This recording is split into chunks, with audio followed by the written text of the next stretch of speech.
Imagine standing on a London street in 1940, the night sky glowing red, sirens wailing, and the thunder of bombs shaking the ground. Families huddle in tube stations, unsure if their homes will still stand by morning. This wasn't the front line. This was home. This is the Blitz, when Nazi Germany tried to bomb Britain into submission and failed. After France fell in June 1940, Great Britain was alone. Hitler believed he could crush the last holdout of freedom in Europe through air power. Day after day, German bombers roared across the English Channel, their goal simple: destroy the Royal Air Force and pave the way for invasion.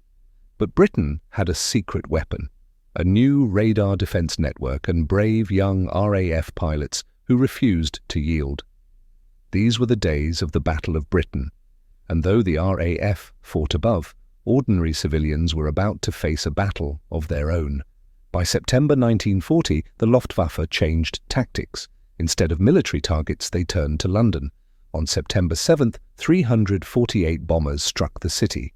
Fires raged across the docks, homes crumbled, and smoke choked the Thames. For 57 consecutive nights, London was bombed. Coventry, Liverpool, Manchester. No city was safe. Nearly 7,000 civilians died in that first month alone. The Blitz wasn't random. It was inspired by the theories of Giulio Douhet, an Italian air power prophet who believed that bombing civilians would break a nation's spirit. He wrote that terror from the skies would force governments to surrender. Germany's leaders embraced this logic. They thought fear and fire would shatter British morale. But they underestimated one thing: the resilience of the human spirit. Every night, people descended into London's underground, turning train tunnels into dormitories. Mothers read bedtime stories by candlelight while bombs fell above. In the morning, they climbed out, dusted off, and went to work as if nothing had happened. The government set up shelters, rationed food, and organized rescue brigades. Firemen risked their lives battling infernos in shattered streets. Even the King and Queen refused to leave London, choosing to share in the people's danger. One Londoner later said, "We were tired, filthy, hungry, but never beaten." By early 1941, it was clear. Bombing Britain into submission wasn't working.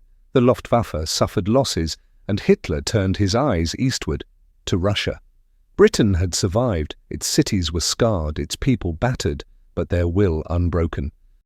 The Blitz killed over 23,000 civilians and wounded tens of thousands more. Yet from those dark months rose a symbol of courage the world would never forget. The message of the Blitz was simple: you can destroy our homes, but not our hearts.